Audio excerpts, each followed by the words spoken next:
Bismillahirrahmanirrahim. Assalamualaikum warahmatullahi wabarakatuh. Selamat datang di pembelajaran online.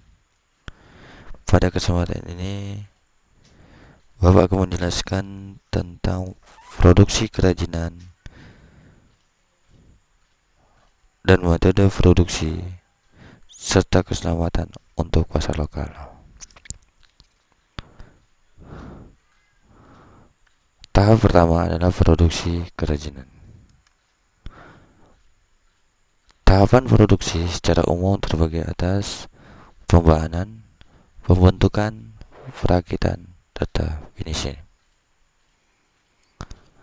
Tahap pembahanan adalah mempersiapkan bahan baku agar siap diproduksi. Jadi bahan baku di sini dapat berupa logam, kaca, plastik, kayu, kain, dan lain-lain. Setelah tahapan proses pembahanan, dilanjutkan dengan proses pembentukan. Proses pembentukan tergantung dari jenis Material di sini ada dua. Material bisa bersifat solid dan tidak solid. Material yang solid ini sifatnya berupa yang keras dan kuat, seperti logam, kaca, plastik, atau kayu. Jadi sifatnya sangat keras dan kuat. Maka proses pembentukannya dapat dilakukan secara dipotong atau dipahat. Sedangkan untuk material tidak solid itu bersifat seperti lembaran dan serat. Contohnya mungkin berupa kain yang proses pembentukannya secara ayam atau dirangkai ataupun digunting dan seterusnya. Proses perakitan. Tahap perakitan dilakukan apabila produk yang dibuat terdiri atas beberapa bagian. Perakitan dapat memanfaatkan bahan pendukung seperti lem, paku, benang, tali, dan seterusnya, ataupun saya bisa sebut dengan teknik sambungan tertentu. Yang terakhir adalah proses finishing. Proses finishing di sini adalah proses penghalusan atau pelapisan atau juga pewarnaan. Penghalusan yang dilakukan diantaranya penghalusan permukaan kayu dengan amplas atau menghilangkan lem yang tersisa pada permukaan produk. Finishing dapat juga berupa pelapisan permukaan atau pewarnaan agar produk yang dibuat lebih awet dan lebih menarik.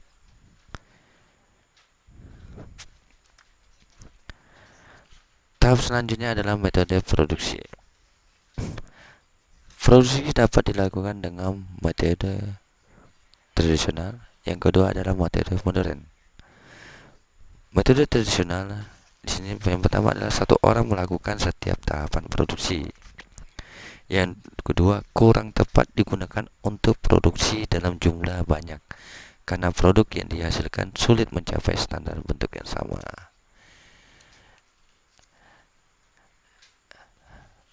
Yang kedua adalah metode modern. Satu orang hanya melakukan satu tahapan produksi. Yang kedua, lebih efisien dalam penggunaan waktu sehingga sesuai untuk produksi dalam jumlah banyak. Metode produksi ini saya kasih contoh. Di sini ada pabrik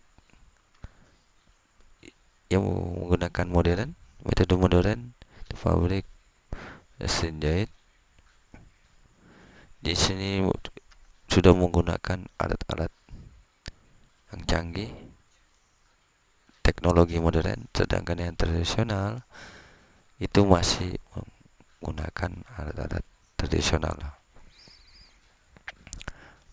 Modern di sini dapat berupa pabrik, perusahaan, dan kantor. Sedangkan tradisional itu produksi pertanian dan pakaian. Seperti kalau membajak sawah itu kalau tradisional masih menggunakan sapi untuk membajak. Sedangkan untuk yang modern sudah menggunakan mesin yang canggih.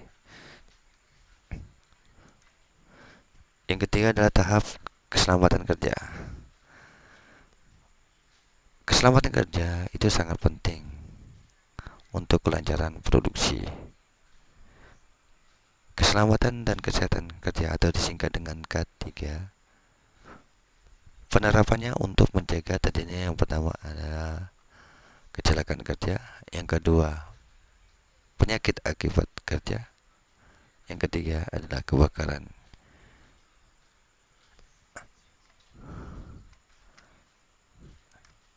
Mungkin sampai di sini dulu untuk materi produksi kerajinan serta metode kerajinan serta keselamatan kerja untuk pasar lokal.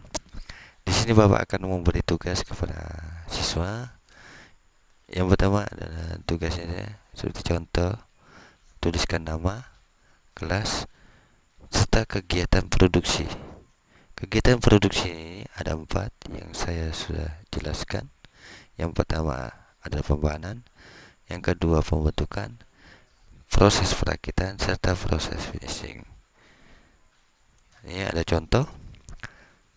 Silakan tuliskan nama, kelas, kegiatan produksi. Oke, contoh sini adalah membuat tempat tisu dari kerang. Ini contoh tisu kerang. Tahapan yang pertama adalah tahapan pembahanan. Bahan yang digunakan apa saja? Kerang, kotak tisu yang dibuat dari kardus bekas bentuk kotak, yang 3 lem, yang 4 ada amplas. Teknik pembahanan sebelum digunakan untuk pembentukan apa saja dilakukan, yaitu memilah-milah cangkang kerangnya atau kulit kerang sesuai ukuran dan bentuk yang diinginkan. Karena setelah itu kerangnya dicuci dan direndam dalam larutan natrium soda agar sisa-sisa daging yang dikeram atau kotoran bawahnya bisa hilang. Setelah direndam dan dicuci, silakan dikeringkan. Yang kedua adalah tahap pembentukan. Tahap pembentukan di sini bisa diamplas, diwarnai, dikikir, ataupun dipotong sesuai kebutuhan. Jadi setelah diamplas bisa diwarnai sebelum ditempelkan di tisu yang telah dibentuk tadi, kardus untuk tisu. Yang ketiga adalah tahap perakitan. Teknik yang digunakan adalah teknik penempelan, di mana cangkang kerang ditempelkan ke kotak tisu kardus bekas.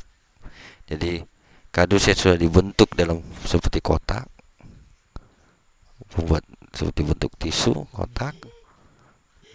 Nah, kerang itu dilengketkan dengan menggunakan lem tempered atau perekat lainnya sesuai pola bentuk yang diinginkan.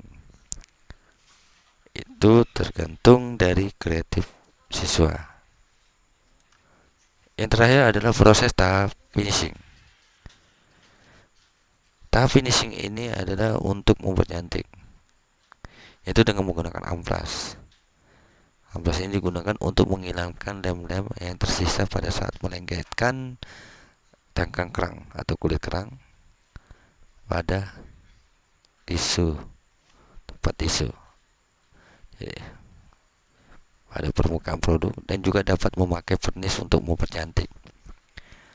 Nah, itu tergantung kreatif siswa bagaimana mempercantik kerajinannya sehingga ada harga jual untuk di pasar lokal. Mungkin sampai di sini dulu untuk pelajaran prakarya tentang produksi kerajinan serta metode kerajinan untuk pasar lokal. Jika ada yang ditanyakan, silakan. Oke, cukup sampai di sini. Bapak akhiri. Assalamualaikum warahmatullahi wabarakatuh.